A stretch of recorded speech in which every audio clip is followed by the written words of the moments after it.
Hello and welcome to the week ahead video. Quite a few things to brief you on ahead of this week's busy trading week. Starting off with the central banks across the world, we have quite a few rate decisions this week from the Bank of Canada, the Reserve Bank of Australia, the Norwegian Central Bank, the European Central Bank and finally the Bank of England. So a bit of a highlight on the ECB this week, as this does come just 1 month after they cut rates to historic lows with the main refi rate at 0.25%. Expectations are for the ECB and the governing board to keep their monetary policy on hold. This is despite some source comments a couple of weeks ago suggesting that the ECB could move the deposit rate into negative territory to around minus 0.1%. That is seen as a possible measure in the future, but not at this month's meeting. This is as the CPI estimate last week came in slightly higher than forecast at 0.9% against expectations of 0.8%.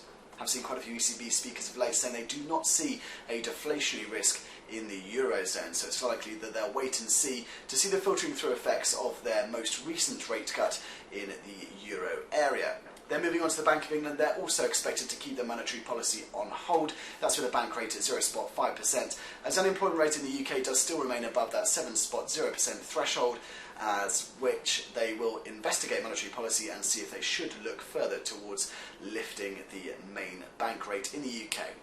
This is to be shadowed by the UK Chancellor George Osborne's autumn statement, where the Office of Budget Responsibility are expected to make the biggest upgrade to 2013 UK growth since records began. This is up to 1.4% from their March estimate of just 0.6% growth. This is as we've seen those production, output and PMI numbers all coming in much better than expected over the past 3 months, making a very strong second half of this year for the UK economy. So Chancellor George Osborne is also expected to unveil some measures to slightly ease living costs in the UK, as some critics do still see the UK recovery as somewhat imbalanced.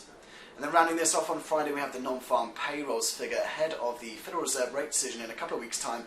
That's expected around 185,000, so still just below that 200,000 benchmark, at which some Fed speakers have highlighted that the FOMC could pull back on their QE purchases. So I'll bring you all those key releases as soon as they hit the wires, as well as any other relevant commentary to your trading. But in the meantime, that's all from me. Make sure you have a fantastic week.